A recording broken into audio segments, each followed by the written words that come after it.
திமுக மற்றும் காங்கிரஸ் இடையே ஒரு பெரும் போட்டி நிலவுகிறது. என்ன போட்டி என்று கேட்டால், அதுதான் மக்கள் சொத்துக்களை ஆட்டைய போடும் போட்டி. அதில் காங்கிரஸ் கட்சிக்கு சளைத்த கட்சி அல்ல இந்த திமுக கட்சி.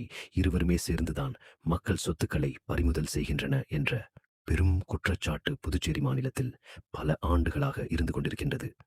அதில் முக்கியமான குற்றச்சாட்டுக்கு தான் இன்றைய எதிர்க்கட்சித் தலைவர் சிவா எந்த நிலமாக இருந்தாலும் அது தன் நிலமாக வசைப்படுத்திக் கொள்வதுதான் இவரது அசாத்தியமான திறமை.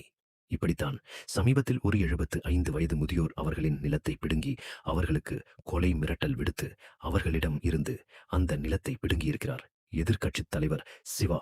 அது மட்டுமின்றி அந்த நிலத்தின் மதிப்பு என்னவோ 10 கோடி ரூபாய்.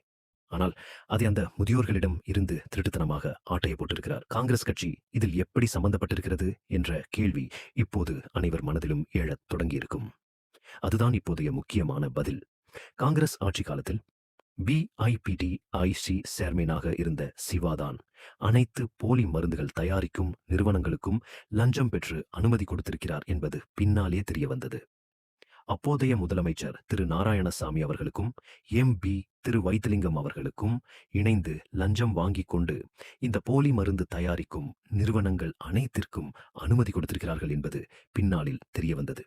இப்போது தெரிகிறதா புதுச்சேரி மாநிலத்திற்கு இந்த தீய சக்தி திமுக காங்கிரஸ் ஏன் வேண்டாம் என்று? புதுச்சேரி மக்களே, இந்த தீய சக்தி திமுக காங்கிரஸ் கூட்டணியை வேரோடு துடை தெரிவோம். புதுச்சேரியிலிருந்து கோமாளி கூட்டத்தை ஓட விடுவோம்.